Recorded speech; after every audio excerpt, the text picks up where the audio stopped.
المرسلين اهدنا صراط المستقيم صراط الذين أنعمت عليهم غير المغضوب عليهم ولا الضالين. بسم الله الرحمن الرحيم. من شر ما خلق ومن شر غاسق إذا وقب ومن شر النفاثات بسم الله الرحمن الرحيم. قل أعوذ برب الناس ملك الناس إله الناس من شر وسواس الخناس الذي يوسوس في صدور الناس بسم الله الرحمن الرحيم. صدق الله العظيم وبلغ رسوله الكريم ونحن على ما قال ربنا وخالقنا ورازقنا ومولانا من الشاهدين. اللهم ربنا تقبل منا من القرآن وتجاوزنا ما كان في تلاوته من سهو ونسيان أو تحريف كلمة أو موضعه أو تحرير حرف أو تكذيب أو تحرير أو زيادة أو نقصان أو تحرير على غير ما تقدم أو غيره أو سكن أو تحديد عند تلاوته أو كسل أو سرعة أو سيف لذال أو بخير وقت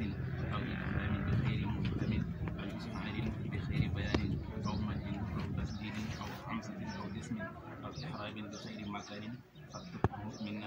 منا على تمام والكمال والمعاصرة من كل الأرحام من كل الألحان فاغفر لنا يا ربنا يا سيدنا واغفرنا يا مولانا وارزقنا فضل من قرأه موليا يحفظ مع الأحداث والقلب واللسان وهب لنا به الخيرات والشهادة وهب لنا به الخير والشهادة والبشارة والحميد ولا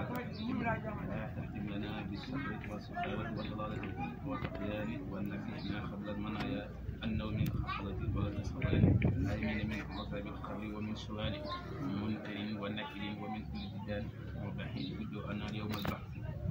رقابنا من النيران ويمن كتابنا ويزيد كتابنا وتخرج ميزاننا بالحسنة وثبت أقدامنا على صراط وعسكنا عن الصراط وعسكنا للوسط الجنان ووصفنا جوار سيدنا محمد عليه الصلاة والسلام وأكرمنا بلقائك يا ديان واصلح شفاءنا بحق توحيد الدين والصبور والفرحان وأهدنا جميع ما سهلنا بالبيت السر والامتحان وزدنا من فضلك ومن فضلك الرشيد بجودك وكرمك يا رحيم يا رحمن. اللهم صل على سيدنا محمد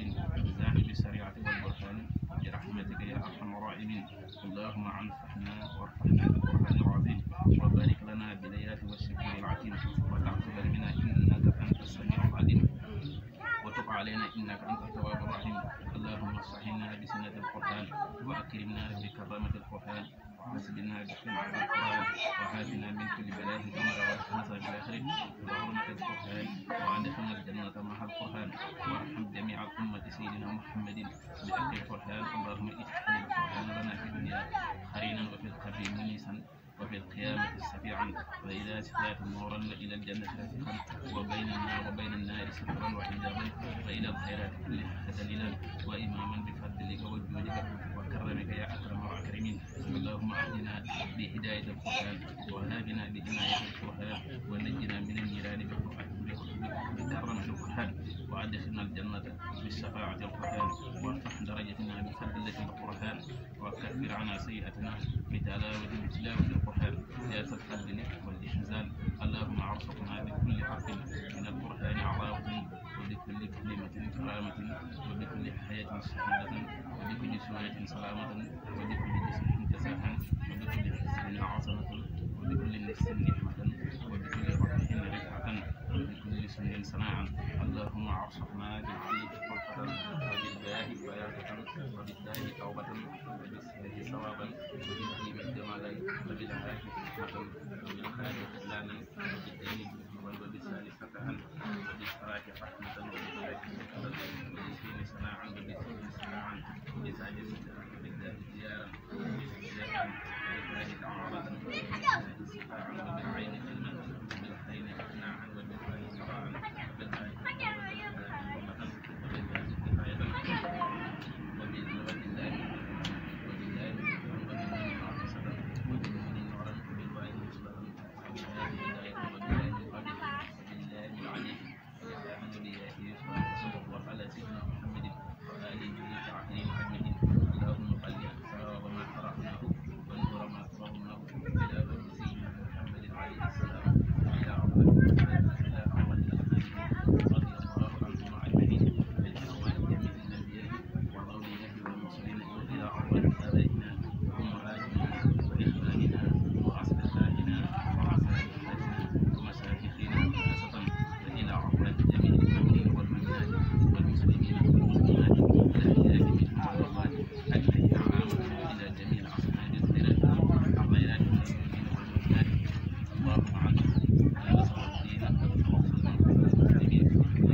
رب العالمين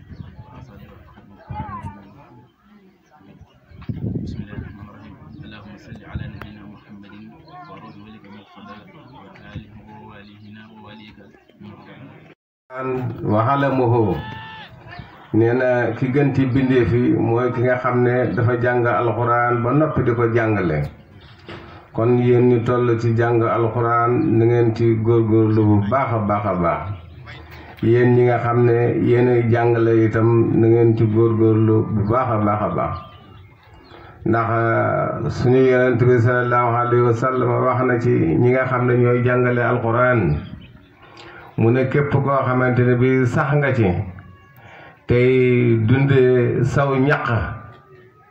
nee na bu ëllëgee fu ma dëkk nga dëkk fa waaw képp koo xam ne sax nga ci jàng alxuraan ak di ko jàngale boole ko ak bare di jël ay xaaj yaasin ak suuf xadisame ak suuf amayat ak suuf ay lim yu bare bari mu di ko tasaare ci daara yi kon kooku man na maa wax ne dafa bàyyam nekkoon ma nga fa ku bëgg alxuraan la kon bëgg googu mu bëgg alxuraan yàlla ko ci yàlla saxal ci barkeb Xaadimu Rasuul loolu daal laa noon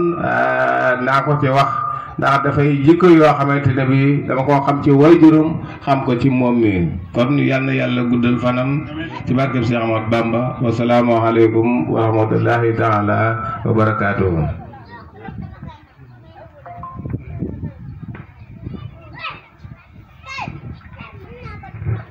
macha allah Baye Tafa yooyu seede am na solo macha allah nit ki moom bu nekkee ci lu baax bu amee